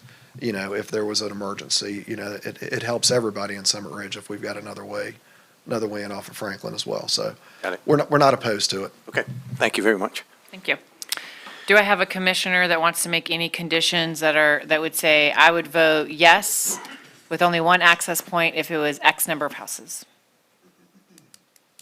I think I'm going to kind of like chime in with what where most of the citizens are saying, their concerns about, Can you make sure you're close to the microphone? like just the for the concerns recording? about the 80 feet.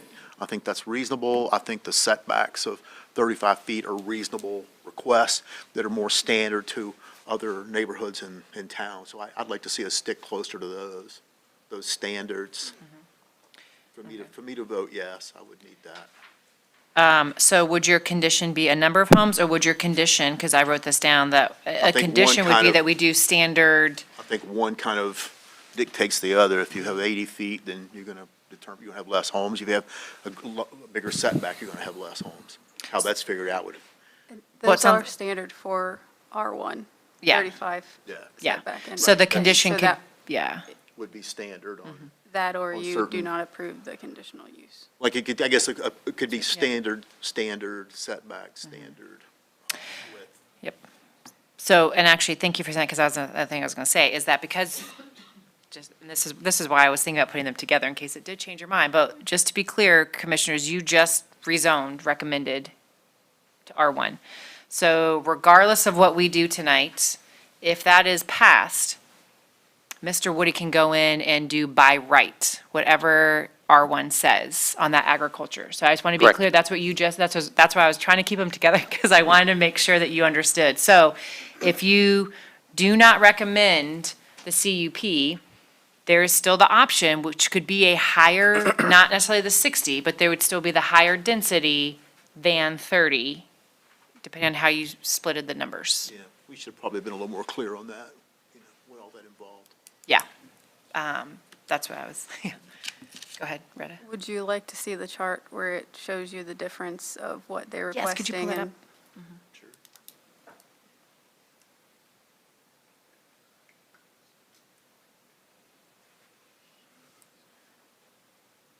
And while, yeah, you got that, perfect. If you could zoom that in.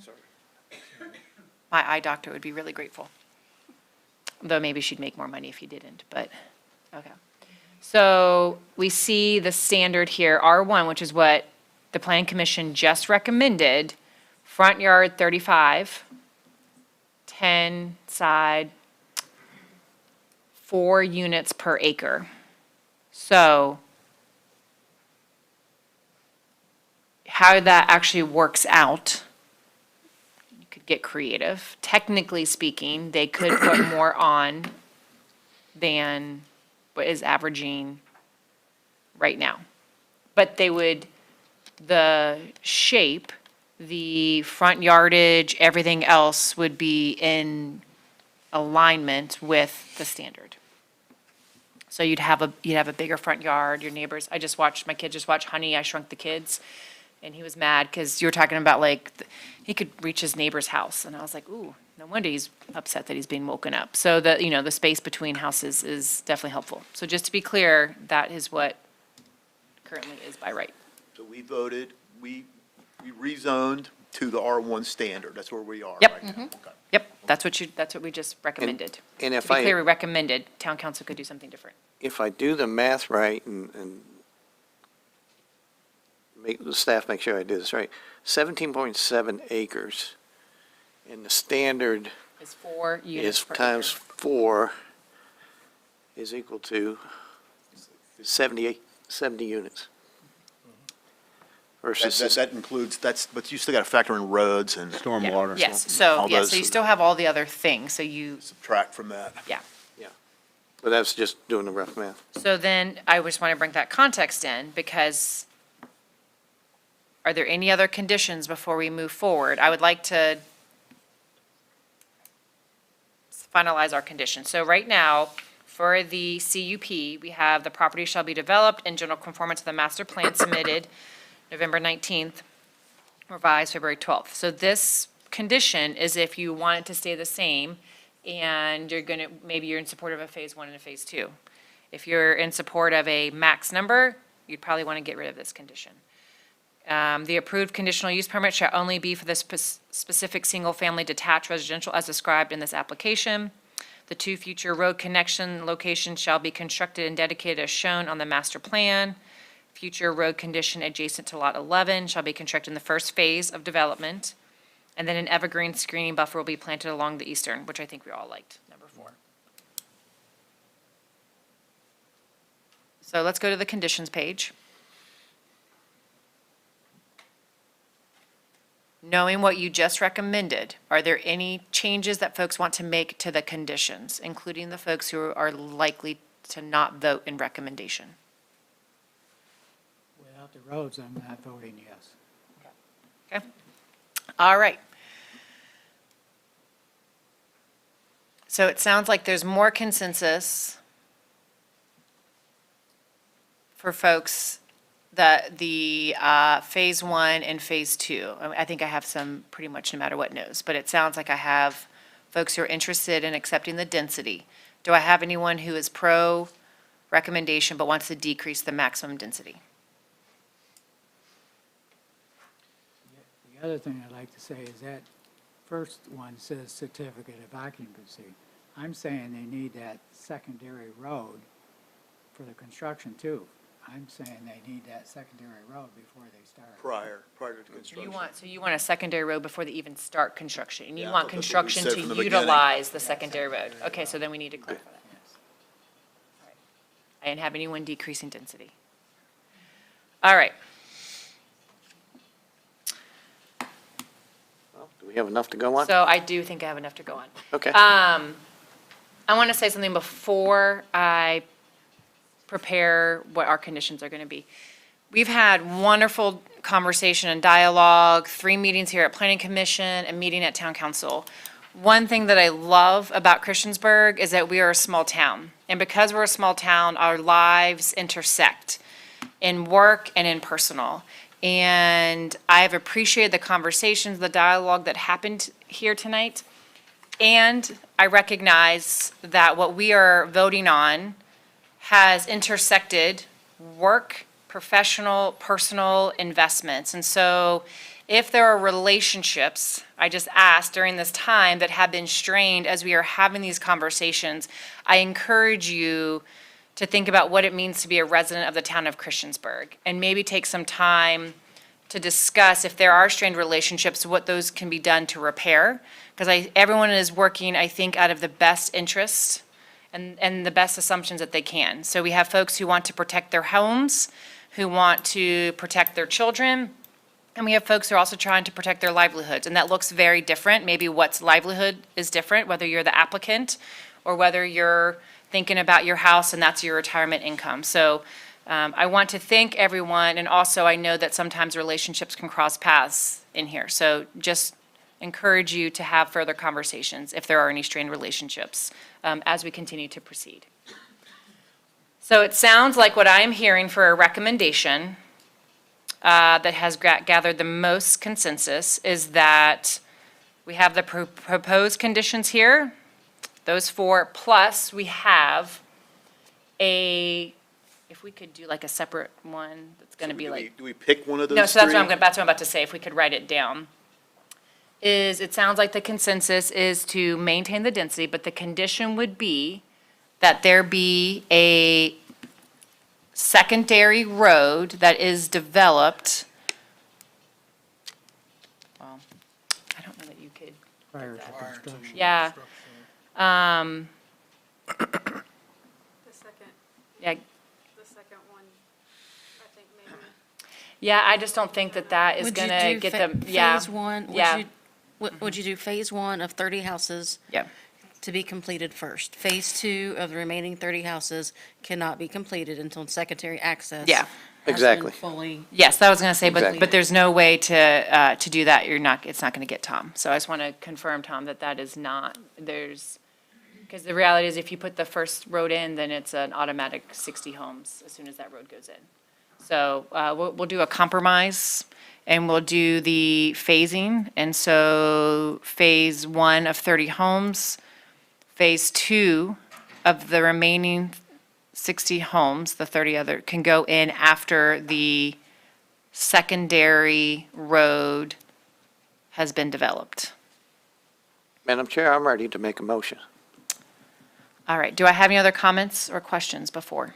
So as far as the standard, things like setback and things like that, we are deferring to the CUP of 20 feet, for instance, on the setback? That's where it says right now. If you want to change what the CUP says as far as setbacks, I'm welcome to hear I'd a, like to include that in there, that we have a longer setback.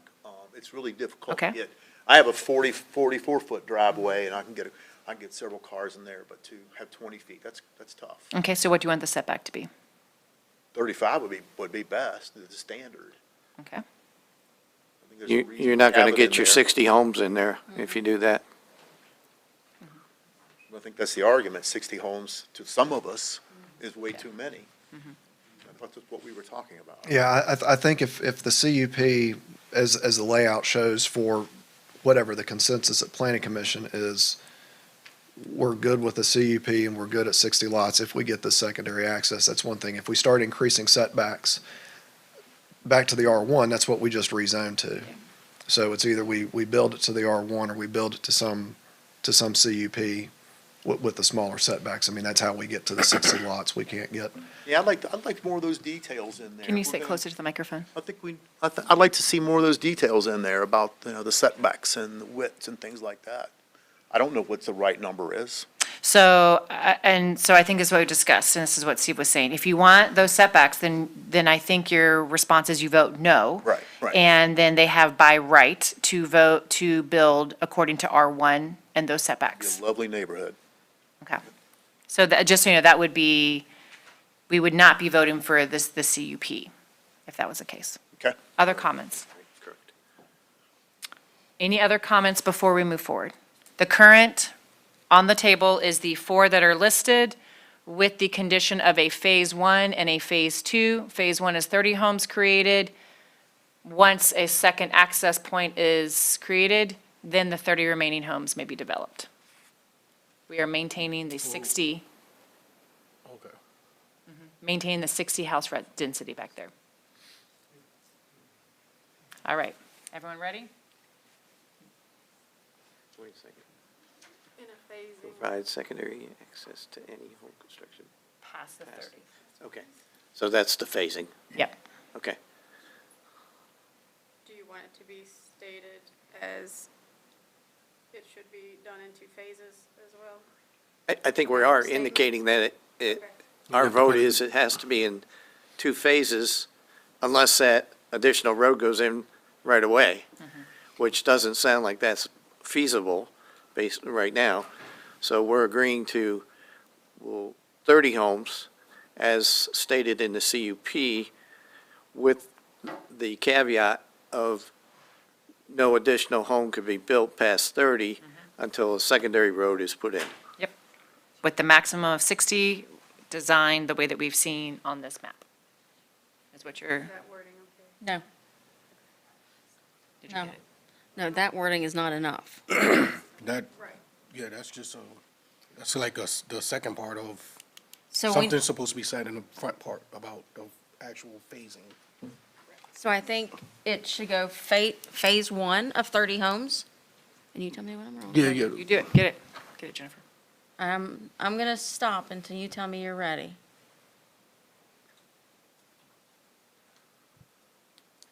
I think they're wanting to start with Phase 1. Yeah, so The- just delete Yeah, that just, whole, yeah, leave the whole sentence the and whole then start, sentence. have something that goes before that. All right.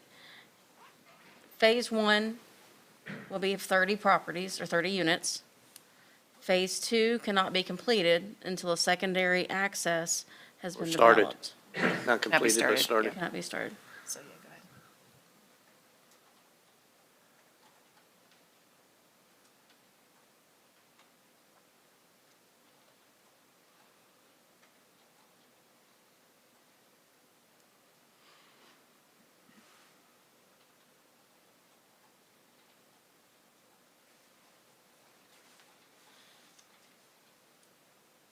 I think developed instead of provided. Would that be wrong on that?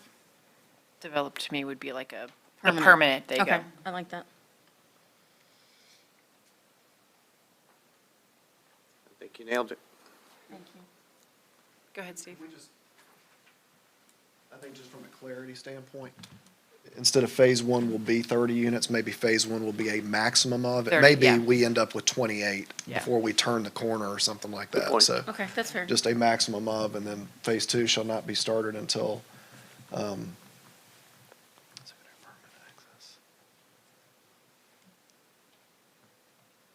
phase two construction of the 31st unit.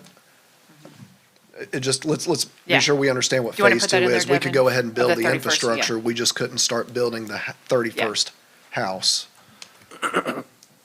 Is that consistent with planning commission? I mean, we Yep. could have the infrastructure sitting ready, we just wouldn't Which start. makes sense. You Yeah, got to thank do you. that first anyways. Okay. Thank you. Okay. Anyone, whether you decide to recommend or not recommend, any additional edits that you would want to make to this?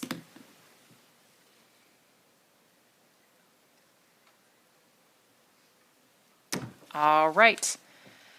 Given that, I Yes, would please. probably use, instead of provided, I would use developed. Okay, let's go ahead and switch out developed. Constructed, developed. Developed. Fair enough.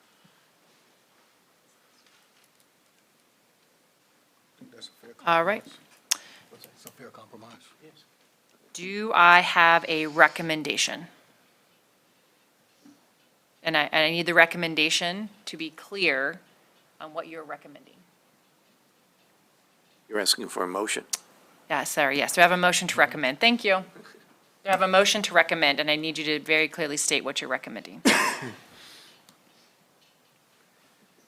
I'll make a motion to approve the CUP based on the 60 homes and the conditions that were presented, along with the additional condition of Phase 1 being a maximum of 30 units, Phase 2 constructed of the 31st unit only after a permanent secondary access is developed.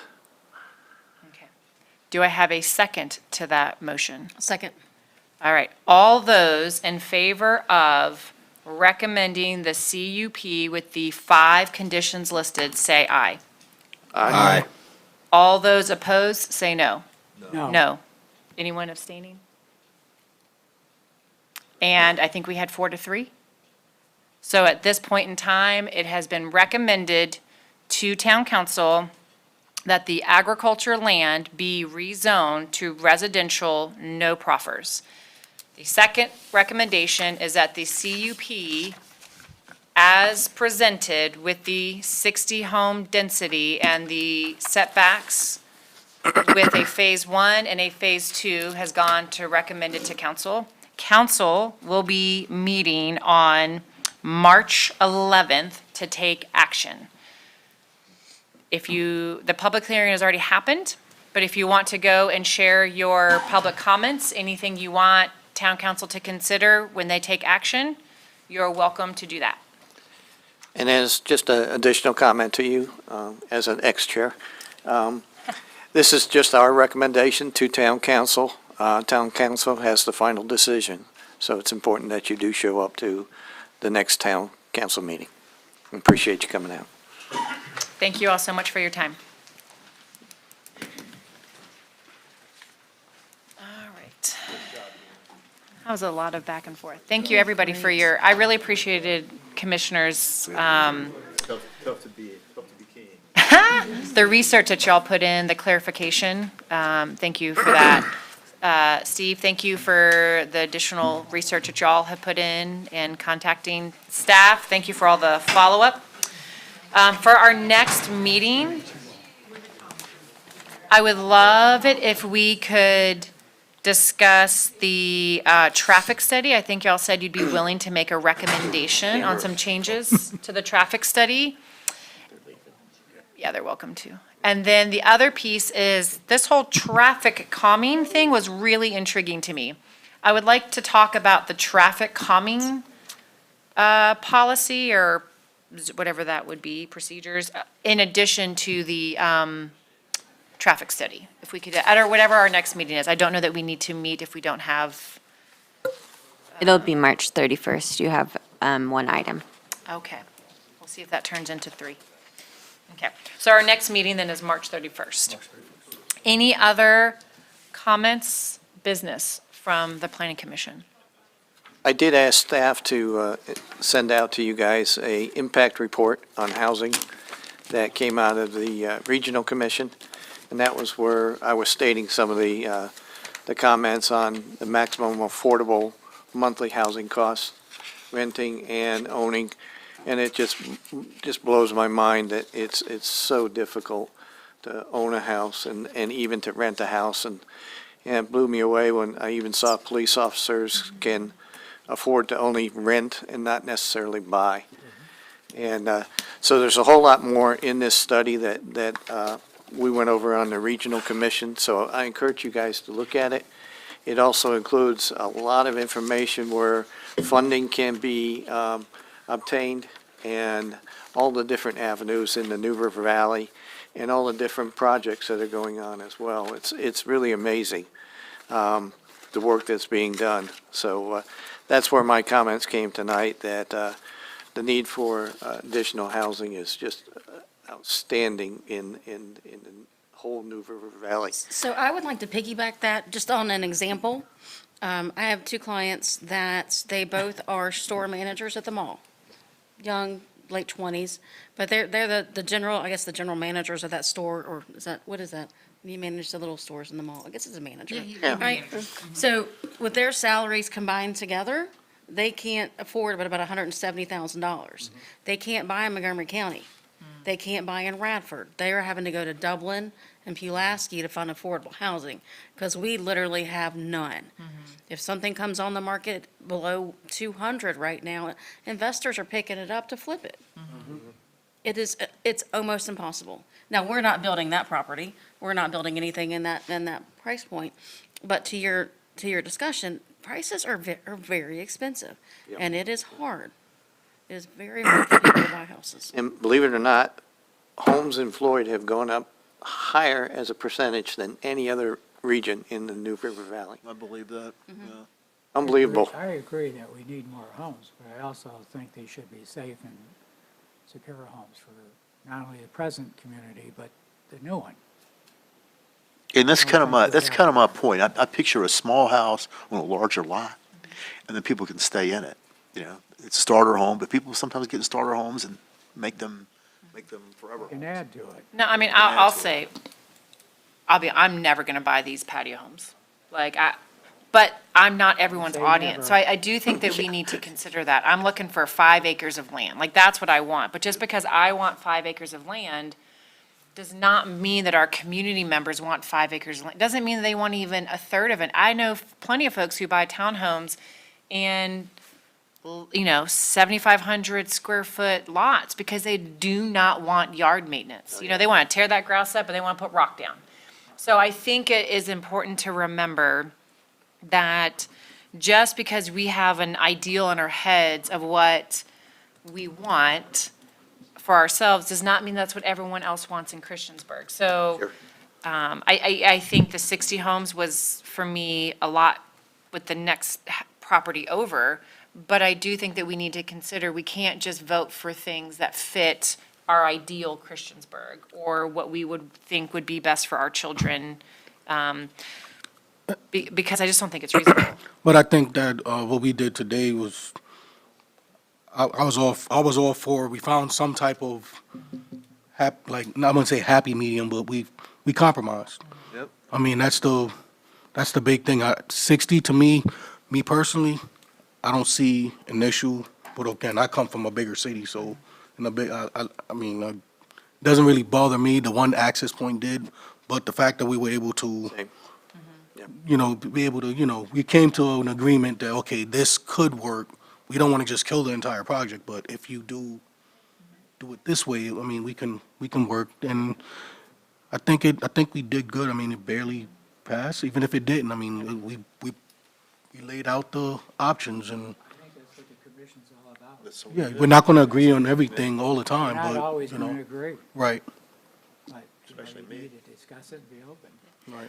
Well, and I think the citizens did a fantastic job of doing their research. And I applaud them for their involvement. The young people out, too young to say young people. But to see I can. our kids, out and sharing their opinions and getting folks involved, I think that that is one, and our citizens in this neighborhood now know our policies and ordinances, informed, yeah. and so they're very educated. And so I think that that is fantastic. And I think that they are now more aware. So and Commissioners, I just thank you so much again for the time and the energy and the conversation, the being willing to disagree, being willing but to continue the conversation, even if you were not going to recommend, still being a part of the process to say, if this is going to go forward, what would be the best way for it to go forward?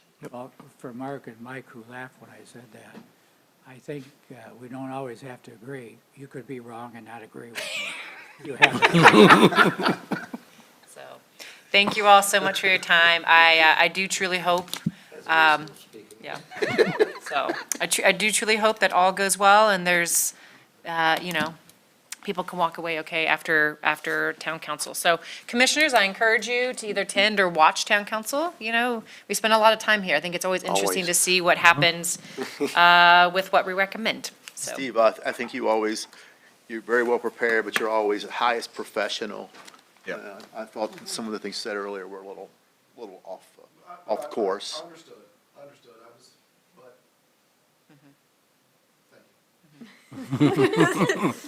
Humble. It's a tough place to be. Yeah. It's a tough place. Well, Steve can put up with me, he can put up with anyone. Any other comments or other business? And I mentioned, I sent you an email, there's a I did. person who, he formerly lived on Kimball Lane, so he's, doesn't have a dog in the hunt on this one anymore, but he's interested in being on the commission, and he'd be a real asset. And could you send his information or if he's in Retta and see if we can, Sure. what we can do Sure. about getting him connected and going through the process? You should send it to the mayor because. Or, yeah, Julie, yeah, in the mayor, yeah. Yeah, Yeah, and send it to the mayor. I also reached out to a coworker or ex-coworker, young, 3 kids, and not that we're not young, but new bred, that a vision for the town. He's raising a family, and so we're talking about it a little bit. So if he looks like he wants to move forward, I'll pass on his name as well. We're gonna need a bigger boat. We can do it. We can add it, yep. And just thank you for transitioning planning commission to me. Oh, you're welcome. Thank you for taking it. Timing is everything. Yeah. All right, well, with Love that. the timing. Oh, gosh, my second meeting, we're past 9 o'clock again. I should have called it order earlier, closer. So with that, See how good you guys had it? we are adjourning at 9:01. Yep. Meeting adjourned, thank you. Oh, before 9:02.